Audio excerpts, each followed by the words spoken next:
بيتزا اللي ما غاديش تعذبك وبلا فران. غنحتاجو زلافه ديال الطحين، كاس دفينو، معلقه صغيره الخميره، شويه ديال السكر سنيده ومعلقه صغيره الملح.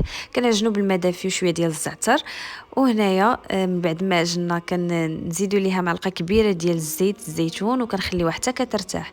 من بعد كنقسموها على 3 د الكرات. الكره الاولى كنقرصوها بالفينو، وهنايا كنوضعها في المقله وعاد كنثقبها بالشوكه.